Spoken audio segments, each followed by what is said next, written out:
Hello friends, welcome to SSC coaching centre. दोस्तों, आज के वीडियो में हम बात करेंगे नंबर एनालॉजी के प्रश्नों की, जो कि बहुत इंपॉर्टेंट है। तो पूरा वीडियो आपको देखना है, जिससे कि सभी क्वेश्चन आपको आसानी से समझ में आ जाए और आपको पता लग जाए किस तरीके का क्वेश्चन एग्जाम में पूछा जाता है। तो चलिए स्टार्ट करते हैं। पहला सवाल है, यहां देखिए 25 है और यहां देखिए 37 है। तो 25 से आपको 37 बनाना है। तो 25 से 37 कैसे बनेगा? उसी तरीके से 49 से ये वाली संख्या बन जाएगी, अगर आपने यहां रिलेशन बना लिया तो एक तो तरीका ये है कि आप 25 में 12 जोड़ लीजिए, 37 बन जाएगा। और अगर यहां पे भी 12 जोड़ेंगे तो 61 बन जाएगा, लेकिन 61 कहीं भी नहीं है, तो ये तरीका तो नहीं लगा। लेकिन आपको ये जरूर पता है कि ये जो 25 है ये 5 का स्क्वायर होता है, ये आपको जरूर पता है। जरूर पता है कि नहीं? और ये जो 37 है ये क्या है? 6 का स्क्वायर प्लस 1 है, क्योंकि 6 का स्क्वायर कितना होता है? 36 प्लस 1 कर देंगे तो ये 37 हो जाएगा। बात ठीक है? अब आपको यह भी अच्छे से पता है कि ये 7 का स्क्वायर है। 7 का स्क्वायर 49, जैसे 5 का स्क्वायर 25, ऐसे ही 7 का स्क्वायर 49। पहली संख्या में एक जोड़ के 6 हो गया, 6 का स्क्वायर प्लस 1। ऐसे ही पहली संख्या में एक जोड़ के 8 हो जाएगा, 8 का स्क्वायर प्लस 1। समझ में आया?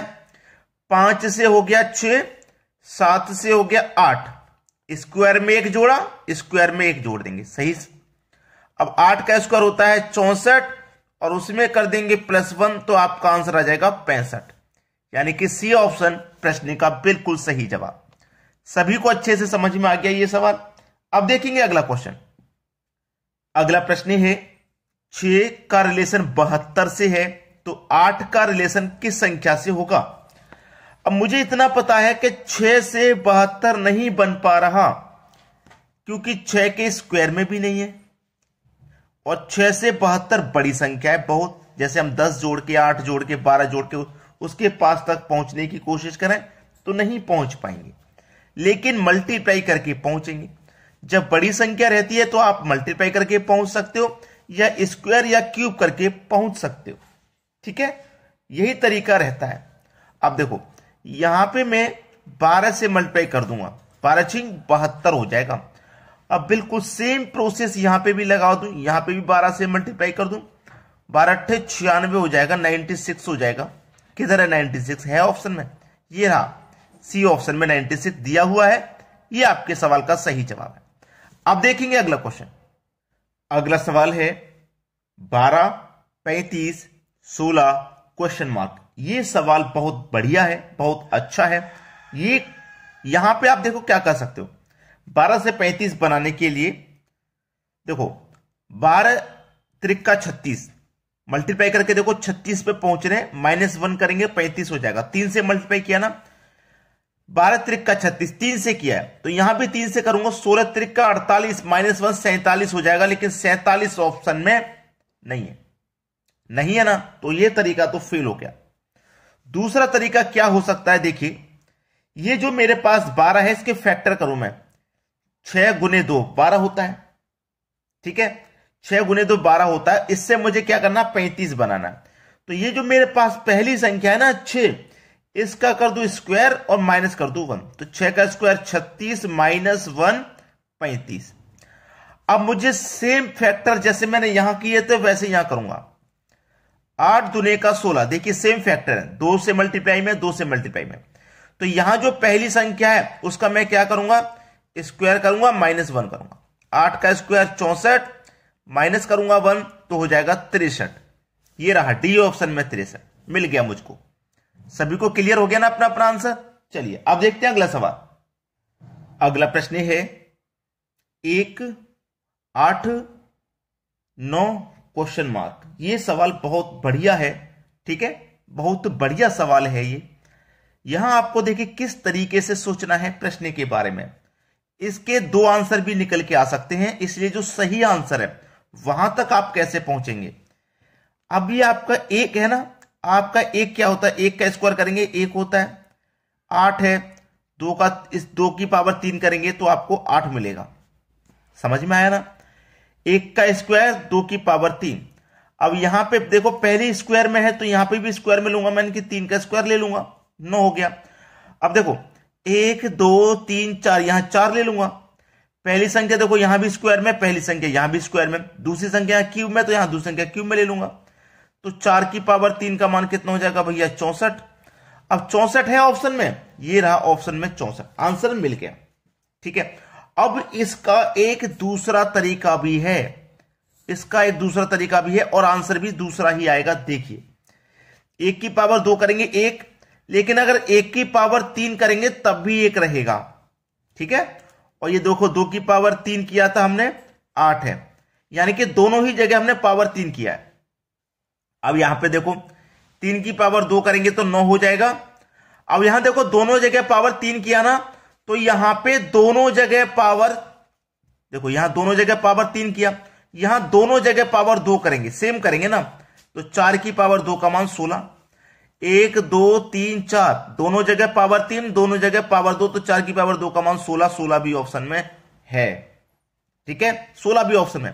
तो आपको उस तरीके से सोचना है हम सही जवाब तक पहुंच जाएं। अब 16 सही जवाब है इसका या 64 सही जवाब है इसका, आप कंफ्यूजन में हो, आप कंफ्यूज्ड हो कि सही जवाब कौन सा है।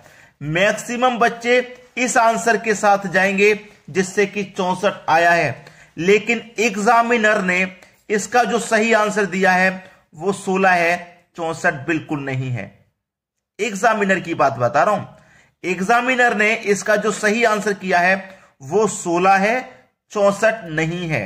यही बात मैं आपको समझा रहा हूं, समझ में आ गया ना। अब देखेंगे अगला क्वेश्चन।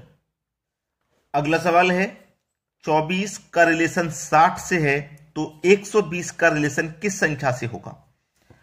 24 से आपको 60 बनाना है। 24 से 60 पे आप देखिए कैसे पहुंच सकते हैं। अगर आप इस 24 का मल्टीप्लाई 2 से करेंगे तो 48 हो जाएगा, लेकिन कितने कम है 60 के लिए, 12। तो आप 48 में 12 जोड़ देंगे 60, 24 का 2 गुना करेंगे 48 और 48 में जोड़ देंगे आप 12, आपको मिल जाएगा 60। ठीक है, अब यहां पे भी सेम पैटर्न मुझे इस्तेमाल करना होगा। मल्टीप्लाई 2 यहां किया था तो मल्टीप्लाई 2 यहां भी करूंगा। अब मैंने यहां 12 जोड़ा तो क्या यहां पे भी 12 जोड़ दूं, 12 जोड़ दूं क्या भाई, यहां पे भी आंसर मुझे मिलेगा नहीं। 120 का 2 गुना 240, तो 240 में 12 जोड़ूंगा 252, आंसर मुझे नहीं मिलेगा। लेकिन मुझे यह सोचना है कि मैंने यहां कितना जोड़ा था 12, ये 24 है ना, 24 का आधा जोड़ा है मैंने 12, 24 का आधा, तो यहां 120 का आधा जोड़ूंगा मैं, यानी कि 60 को जोड़ूंगा। तो 120 का 2 गुना हो जाएगा 240 और उसमें जोड़ देंगे आप 60, तो आपको मिलेगा 300, यानी कि 300 सही जवाब। ये आपके सवाल का सही आंसर है 300, जो कि हमारे बी ऑप्शन में दिया गया है। क्लियर है सभी को। अब देखेंगे अगला सवाल। अगला सवाल है 35 4, यानी कि 35 का रिलेशन 4 से है, एक बहुत छोटी संख्या से आ रहा है, तो 39 का रिलेशन किस संख्या से रहेगा। देखो मैं यहां पे क्या कर सकता हूं, 35 के फैक्टर जो कि 7 गुने 5 होते हैं, 7 5 35। ठीक है, ये मैंने इन दोनों के फैक्टर कर लिए। अब मैं यहां 4 के फैक्टर करूंगा तो 2 गुने 2 4 होता है। 13 के फैक्टर में करूंगा, 13 गुने 3 39 होता है। भाई 39 के मैंने ये फैक्टर कर लिए। अब यहां पे कौन सी संख्या है जिसके फैक्टर में करूंगा, कौन सी संख्या है। ठीक है, अब देखो संख्या तो सभी हैं, सभी के फैक्टर हो जाएंगे, लेकिन हम रिलेशन कैसे पता करें, रिलेशन क्या होना चाहिए वो भी तो पता चले। 6 के भी फैक्टर हो जाएंगे 3 गुने 2, 28 के भी हो जाएंगे, 20 के भी हो जाएंगे, लेकिन कोई तो रिलेशन होना चाहिए। 35 में 4 में कोई तो रिलेशन होना चाहिए, वही रिलेशन तो मुझे यहां बनाना होगा।